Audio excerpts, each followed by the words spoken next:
So, welcome to this EFT training. If you have never done EFT with me before, I suggest that you go to one of the videos where I explain a little bit more about what EFT is and how you can best use it.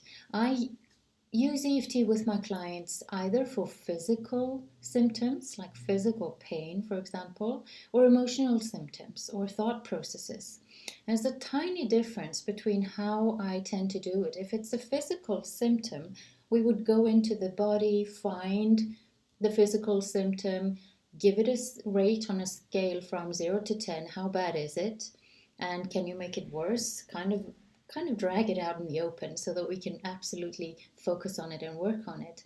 But if we're working on an emotional symptom, like a thought process that kind of triggers up an emotion that doesn't really show up in the body, you don't get a lump in your throat or a knot in your stomach, that's also a physical symptom.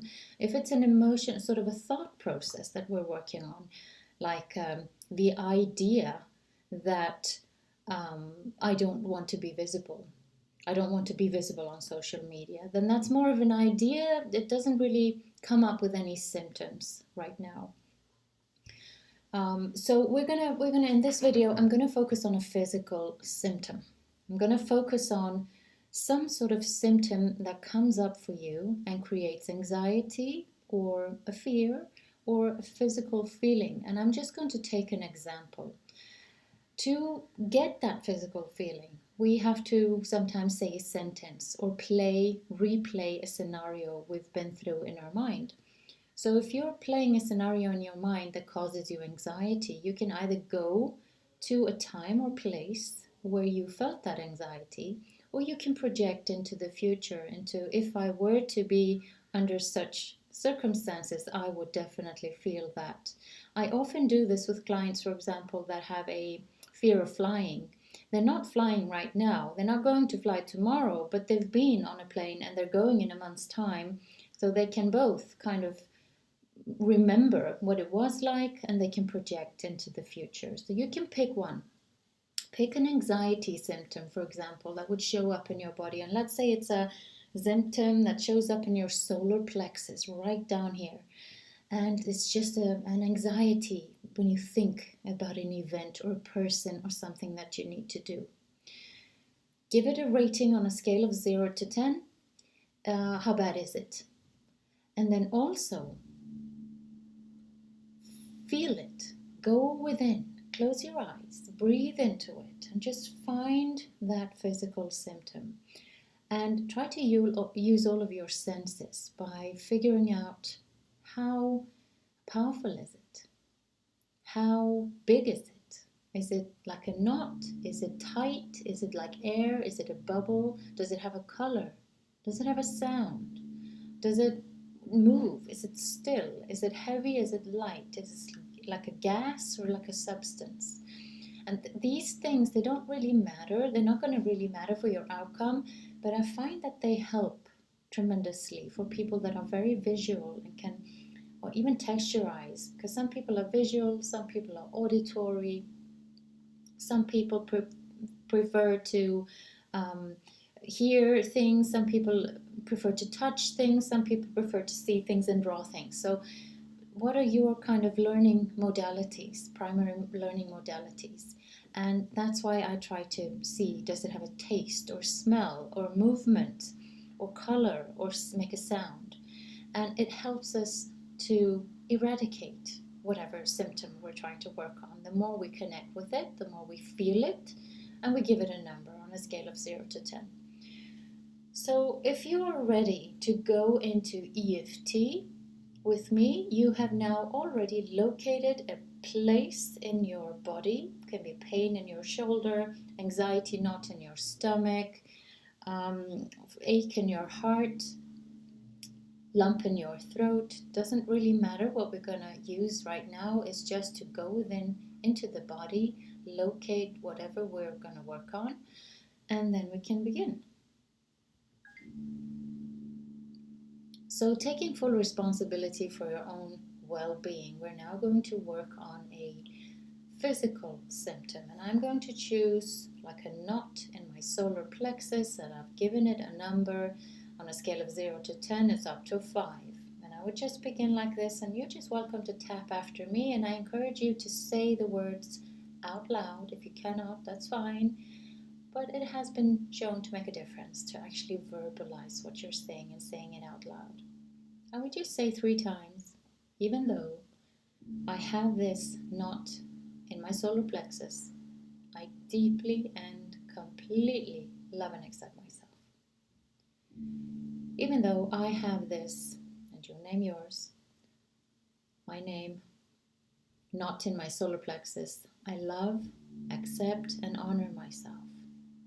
Even though I tend to get this knot in my solar plexus when I'm about to go and give a presentation, I deeply love, honor, and respect myself. This knot in my solar plexus, this physical pain I have, this discomfort, it's actually really crippling. It's holding me back from being the best version of me that I can be. It won't allow me to do the things I really want to do.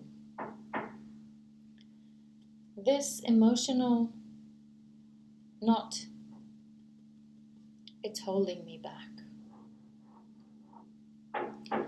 Now I'm ready to allow it to speak.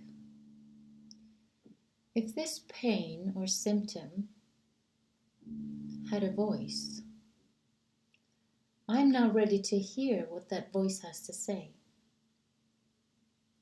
I'm absolutely open to new information. I'm open to allowing my body to go ahead and give me information.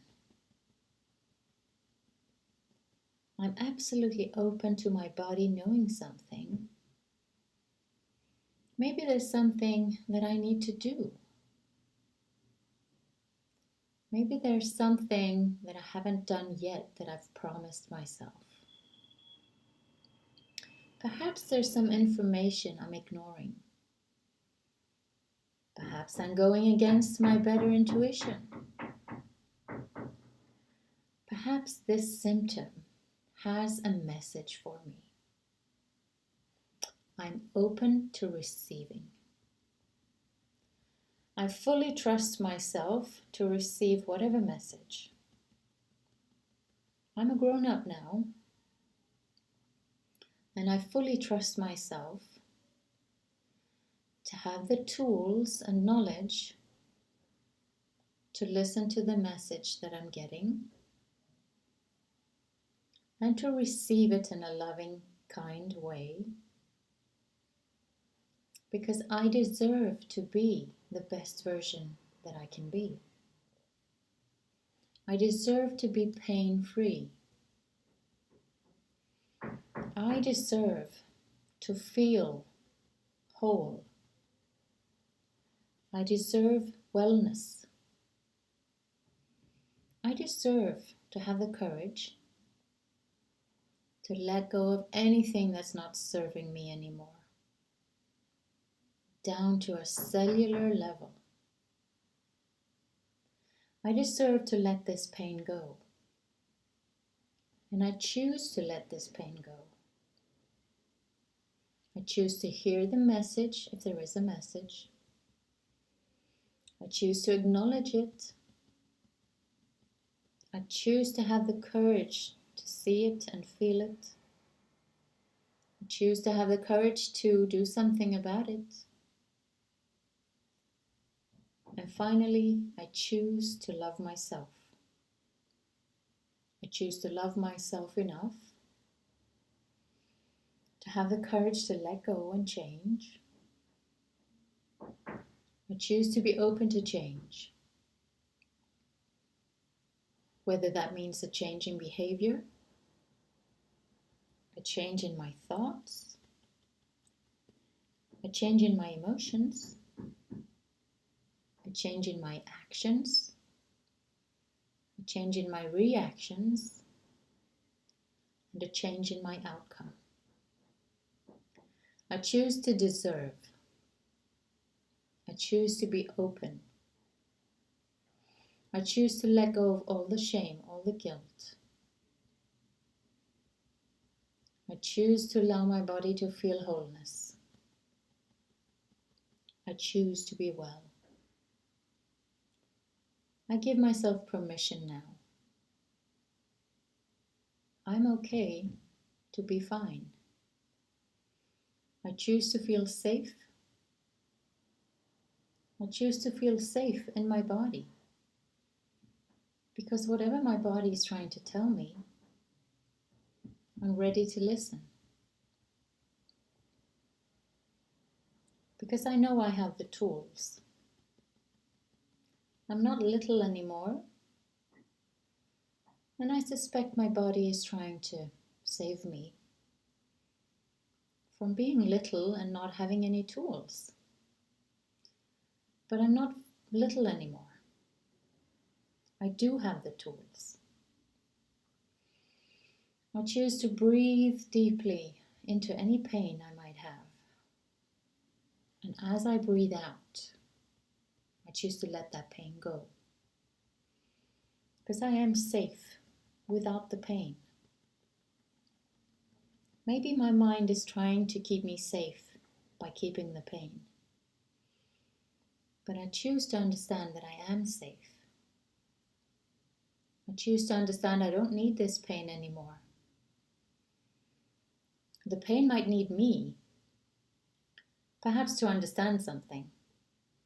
Perhaps the pain needs me to hear something. Perhaps the pain needs me to be more authentic, to step up, to become all that I am becoming. I choose to have the courage. I choose to be me because I love me. I love being me. And I have the tools to be the best version of me that I can be. So I choose to breathe and let go. I choose to breathe and let go down to a cellular level. My body, my mind, my spirit is letting go. And I'm whole. So just take a deep breath. And allow your body to come up with whatever it's processing now. Maybe you got some ideas, some images. Maybe you need to do a few more rounds. But when you're working on a physical symptom, it's necessary to give it a number. And then when you're finished, you go back and you check on the number. Is the number similar? Has it moved? Has the pain gone from one side to another? That's called chasing the pain. Then you just begin again. Even though I now have this pain and name somewhere else, I deeply and completely love and accept myself. But if the pain has gone down, then you've hit something. You've hit the nail on the head, and you can just go a few rounds more. If it's gone up, you've also hit a nerve. Keep going. Don't give up.